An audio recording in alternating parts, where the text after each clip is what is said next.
Hello friends, this is लार news रसीलाल माझी।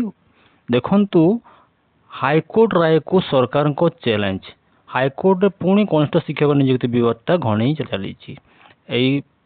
बदटा थमिबार ना नौनी पुणी लंबी चली। कौन रही आज खबर देखो 26 एप्रिल 2024 रे कनिष्ठ शिक्षक नियुक्ति मामला रे हाईकोर्ट रो पुणी नुआ राय को सरकार को चैलेंज करछंती।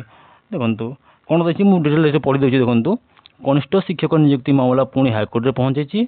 कनिष्ठ शिक्षक पद रे नियुक्ति पर प्रकाशित मेधा तालिका को रद्द करी हाईकोर्ट प्रदान करथिबा राय विरोध रे राज्य सरकार दाखल करथिबा रिट अपील आज प्रारंभिक शुणाणी होईछि। एथि सहित पूर्वर मेधा तालिका स्थान पाइथिबा केतेक प्रार्थी तरफ दाखल रिट अपील मध्ये शुणाणी होईछि। नियुक्ति नियमावली अनुसार पूर्व मेधा तालिका प्रकाश कराइथिला। मेधा तालिका स्थान पाइथिबा प्रार्थी को पक्षभुक्त न करी और पक्ष रखिबार सुजोग न दे मार्च 22 रे राय प्रकाश पाइथिला।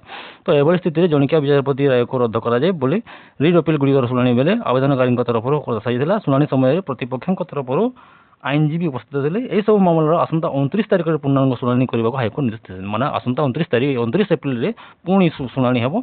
तो मुख्य विचारपति जस्टिस चक्रधर शरण सिंह और जस्टिस एम.एस. रमण को नहीं गठित खंडपीठ राज्य सरकार जयमार्थी सेनापति सोमनाथ मंडल विकास बेहरा अन्य मान तरफ रायर रिट अपील गुड़िकर एकत्र शुणाणी कर एपरी निर्देश देते। तो सूचना योग्य जे एटा जो 20,000 शिक्षक कनिष्ठ शिक्षक पद 2023 सेप्टेम्बर 10 रे जो विज्ञप्ति प्रकाश पाइला 2024 जनवरी 15 रे ओडिशा विद्यालय शिक्षा कार्यक्रम प्राधिकरण ओसेपा तरफ कनिष्ठ शिक्षक पद चिठा मेरिट लिस्ट प्रकाश करा।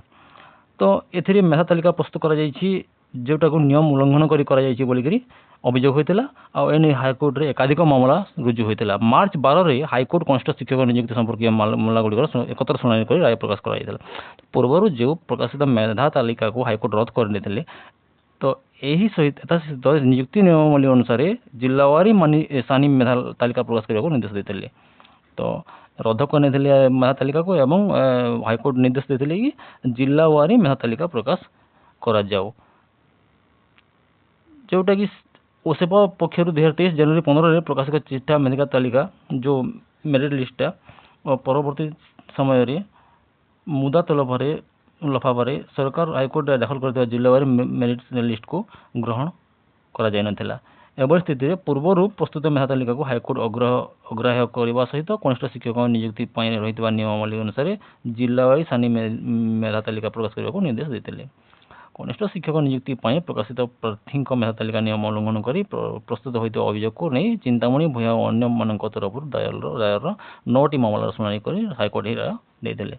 तो सरकार तरफ एडवोकेट जनरल अशोक कुमार परिड़ा के सेनापति पक्षर वरिष्ठ आईनजीवी बुद्धदेव राउत मामला परिचालन करते। तो आसंता 29 एप्रिल 2024 तार पुणी शुणाणी हम आप अपेक्षा करूँ कौन आसूँ 29 April. Thank you for watching this video.